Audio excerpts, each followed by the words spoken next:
नमस्कार। इस सीरीज में हम लोग उच्च न्यायालय और उच्चतम न्यायालय के जो प्रमुख निर्णय हैं, जैसे एफआईआर के संबंध में और अन्य मामलों के संबंध में जो प्रमुख रूलिंग है, उनके बारे में हम लोग इन सीरीज में जान रहे हैं। तो ये इस सीरीज का दूसरा वीडियो है। पहले वीडियो में हम लोगों ने संज्ञेय मामलों में एफआईआर होनी ही चाहिए, इसके संबंध में माननीय सर्वोच्च न्यायालय के जो निर्णय थे उनके बारे में जाना था, जिसमें उन्होंने कहा था कि पुलिस थाने के भारसाधक अधिकारी का यह कर्तव्य है कि अगर उसे संज्ञेय मामले की इत्तला या सूचना मिलती है तो वह सर्वप्रथम एफआईआर दर्ज करेगा, उसके बाद जांच करे, अभियुक्त को गिरफ्तार करे और अन्य कार्रवाइयां करेगा। लेकिन एफआईआर सर्वप्रथम। इस वीडियो में हम लोग दो प्रश्न के उत्तर जानने वाले हैं। पहला प्रश्न हमारा होगा कि प्रथम सूचना रिपोर्ट की प्रमाणित प्रति प्रतिवादी को दिया जाना।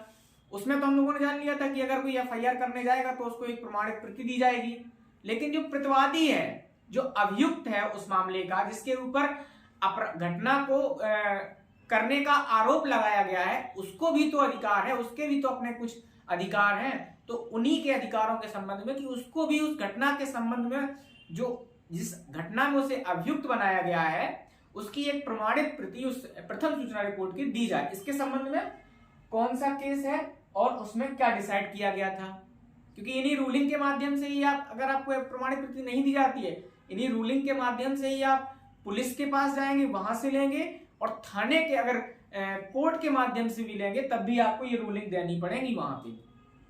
इसके बाद दूसरा प्रश्न है हमारा कि पुलिस कर्मियों और उच्चाधिकारियों के विरुद्ध एफआईआर।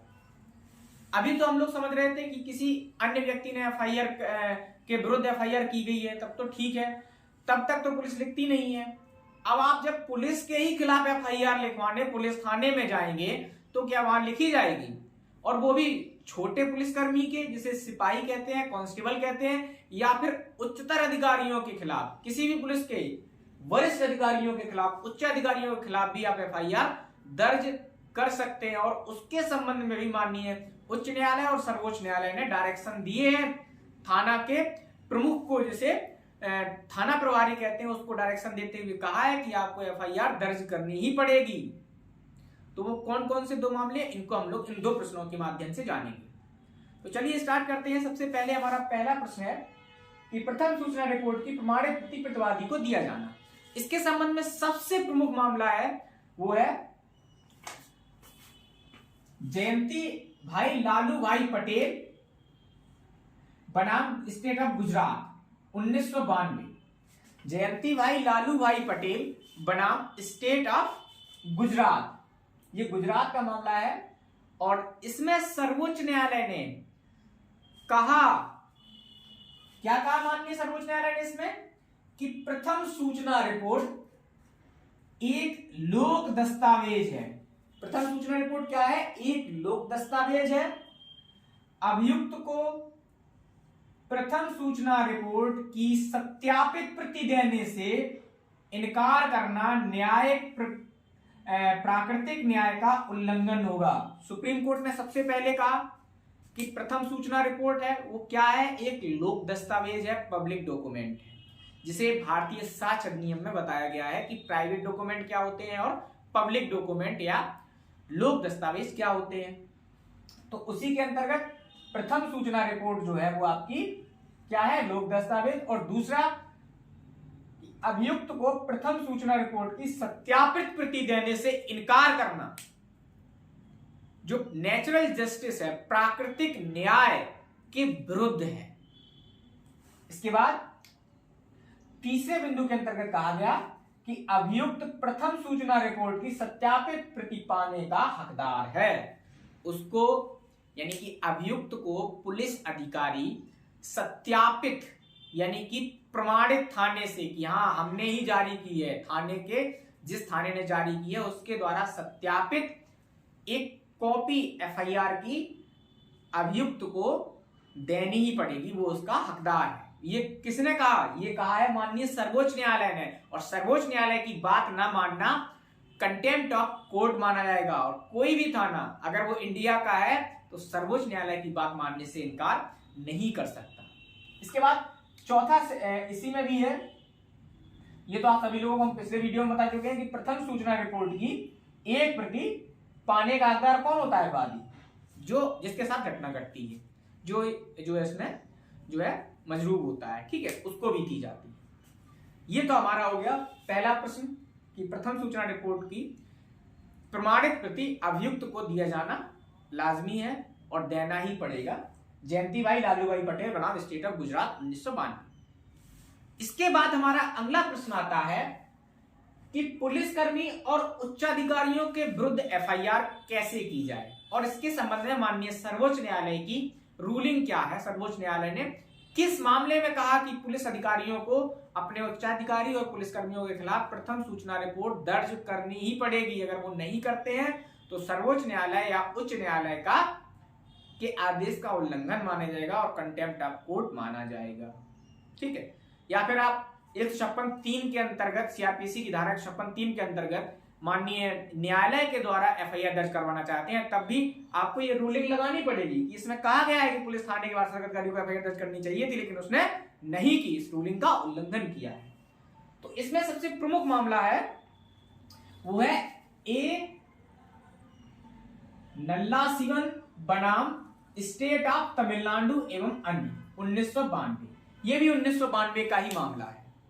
ए नल्लासिवन बनाम स्टेट ऑफ तमिलनाडु।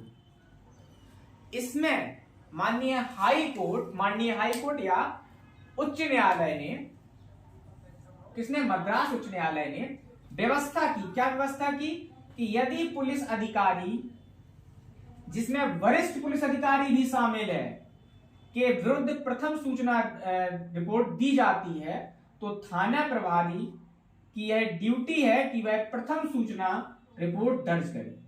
इसके पहले बिंदु में माननीय हाई कोर्ट ने कहा कि अगर किसी थाने के प्रभारी को किसी पुलिस अधिकारी या किसी पुलिसकर्मी के विरुद्ध कोई सूचना दी जाती है और उसमें संज्ञेय घटना पाई जाती है, तो पुलिस थाने के भारसाधक अधिकारी का यह कर्तव्य होगा कि वह प्रथम सूचना रिपोर्ट दर्ज करे। क्या ये इतना आसान है? जब सामान्य लोगों के बीच झगड़ा होता है तब तो एफआईआर दर्ज नहीं की जाती, और पुलिस के ही खिलाफ आप पुलिस थाने में ही रिपोर्ट दर्ज करवा देंगे। आसान नहीं है, लेकिन ऐसा उन्हें करना पड़ेगा। कब? जब आपको पता होगा कि ए नल्लासिवन बनाम स्टेट ऑफ तमिलनाडु में माननीय हाई कोर्ट ने यह रूलिंग दे दी है, यह नियम प्रतिपादित कर दिया है। ऐसा ना करने पर हाई कोर्ट का उल्लंघन माना जाएगा आदेश का, और ये कंटेम्प्ट ऑफ कोर्ट का मामला बनेगा। ऐसा तो है नहीं कि कोई पुलिस थाना जो है हाई कोर्ट के आदेश को मानने से इनकार कर दे और नहीं लिख रहा है, तो आप 156(3) के अंतर्गत ये रूलिंग लगा के कोर्ट से करवा दीजिए। इसके बाद इसी में दूसरा नियम प्रतिपादित किया कि कोई भी पुलिस स्टैंडिंग ऑर्डर इसको रोक नहीं सकता।